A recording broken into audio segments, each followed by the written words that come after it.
I'm Ron Paul. I'm a congressman from Texas, serving in my 10th term. I am the champion of the Constitution. You get the sense that the country is desperate for someone to show us the way. Not the old way, not the same way, but a new way. Ron Paul, who raised more than $5 million in the third quarter, trailing not far behind fellow Republicans like John McCain and Fred Thompson. Ron Paul, who has a huge internet following. He's a congressman, a physician who's delivered more than 4,000 babies. Ron Paul has been married to the same woman for 50 years, which means he doesn't come to the race with a lot of the assorted baggage that some of the other candidates for the White House do. So here's the question. Should more people be listening to what Ron Paul has to say? Ron Paul! Ron Paul! Ron Paul! We have allowed our nation to be overtaxed and overregulated and overrun by bureaucrats. The founders would be ashamed of us for what we're putting up with.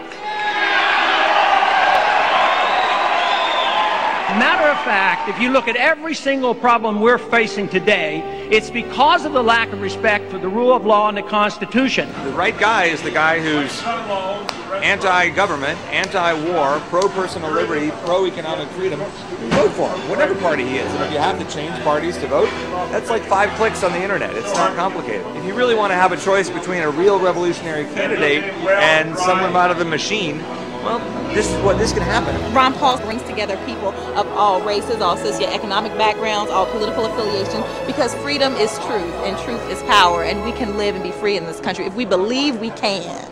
John writes from West Virginia, yes, more people should listen. A rarity. A man of principle, integrity, and high values running for president.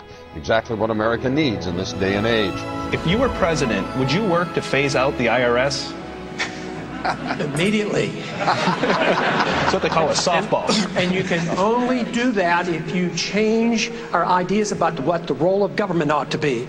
If you think the government has to take care of us from cradle to grave, and if you think our government should police the world and spend hundreds of billions of dollars on a foreign policy that we cannot manage, you can't get rid of the IRS. But if you want to lower taxes, and if you don't want the government to quit printing the money to come up with shortfall and cause all the inflation, you have to change policy. Congressman Ron Paul, you appear to have consistent, principled integrity. Americans don't usually go for that. 1,500 people packed into the War Memorial Auditorium to see Paul speak. The Republican is making waves for his anti-war limited government positions. This is just a small example of the types of things that are happening really across the country.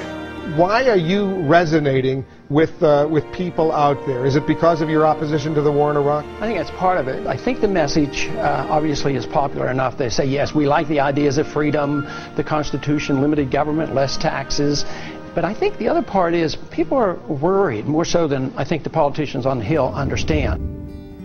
What is going on? I want to stand and listen to the answer to my question. Why are you arresting me for asking you? Help!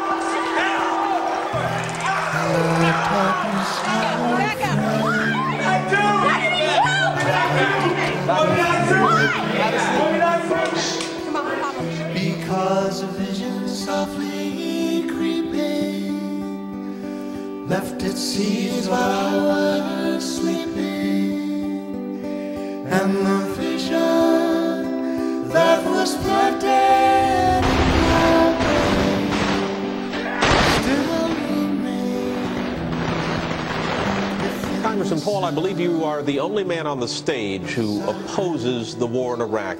Are you out of step with your party? Is your party out of step with the rest of the world? If either of those is the case, why are you seeking its nomination? Well, I think the party has lost its way because the conservative wing of the Republican Party always advocated a non-interventionist foreign policy. No nation building, no policing of the world. Republicans were elected to end the Korean War. The Republicans were elected to end the Vietnam War. There's a strong tradition of being anti-war in the Republican Party. It is the constitutional position.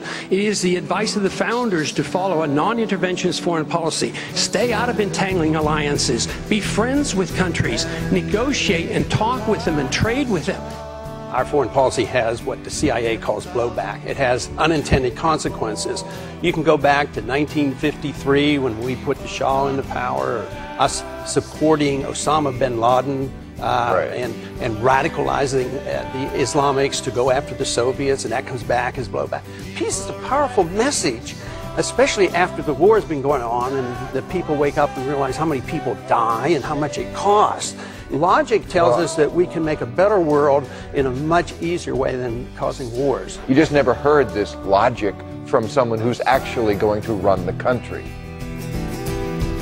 Said I did not know. Silence like a cancer grows. Hear my words that I might teach you. Take my arms that I might reach out to you. But my words like the freedom message brings us together. It doesn't divide us. I believe that when we overdo our military aggressiveness, what it does, it actually weakens our national defense. I mean, we stood up to the Soviets. They had 40,000 nuclear weapons. Now we're fretting day in and day night about third world countries that have no army, navy, or air force, and we're getting ready to go to war. Ron Paul says to a lot of people eager to hear this message, you can be anti-war and be a conservative. In fact, he says, if you're a real small government conservative, you have to be anti-war. His message is resonating, including, interestingly enough, from soldiers.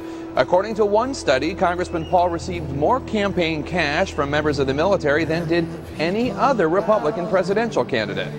And finally, Steve writes from Pennsylvania, remember the line from the classic Simon and Garfunkel song, The Sound of Silence, the line that says the words of the prophets are written on the subway walls and tenement halls. When I hear Ron Paul, sometimes I wonder whether I'm not listening to a latter-day prophet with the way he speaks truth about what our nation has come to. the sign said the words of the prophets are written on the subway wall.